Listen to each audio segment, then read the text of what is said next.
Hello friends, మీరు చూస్తున్నారు Shaker and Listener. Today our topic is about primary key and foreign key. Second one, foreign key. Foreign key is a column that creates a relationship between two tables. It refers to primary key of another table. Purpose, maintain relationship, prevent invalid data, ensure referential integrity.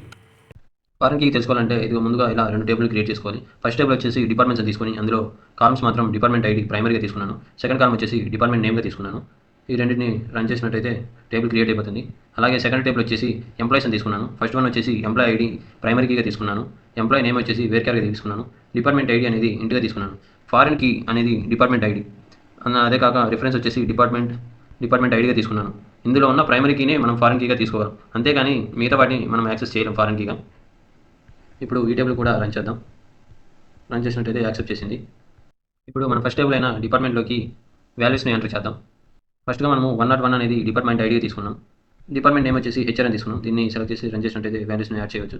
ఇలా 1 by 1 add చేసుకున్నాం. 2 ఇలా 3 రోస్ని add చేసుకున్నాం. దీన్ని చూడాలంటే మనకు తెలిసిందే, already మనకు తెలిసిన కమాండ్ యూజ్ చేస్తాం. Select star from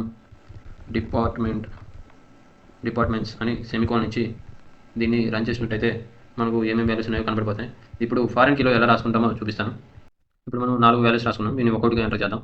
first one వచ్చేసి 1 రవి 101. ఎంప్లాయీ ఐడి 1గా ఇచ్చాను. Employee name Ravi. Department ID ఇందులో 101 హెచ్ఆర్ డిపార్ట్మెంట్ని ఇందులో రిఫరెన్స్గా తీసుకున్నాను. అలాగే సెకండ్ వన్ ఇన్సర్ట్ చేశాను, తీసుకుంది. థర్డ్ వన్ ఇన్సర్ట్ చేశాను, తీసుకుంది. ఫోర్త్ వన్ ఇన్సర్ట్ చేశాను, తీసుకుంది. ఫారెన్ కీ అనేది మనం ఎన్ని డూప్లికేట్స్ అయినా తీసుకోవచ్చు.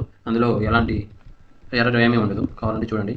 సెలెక్ట్ స్టార్ ఫ్రమ్ డిపార్ట్మెంట్ కాదు employees. Select star from employees. ఇప్పుడు దీన్ని సెలెక్ట్ చేసి రన్ చేద్దాం. ఇది చూసినట్టయితే డిపార్ట్మెంట్ ఐడి అనేవి ఇక్కడ డూప్లికేట్స్గా ఉన్నాయి. దానివల్ల ఇబ్బంది ఉండదు.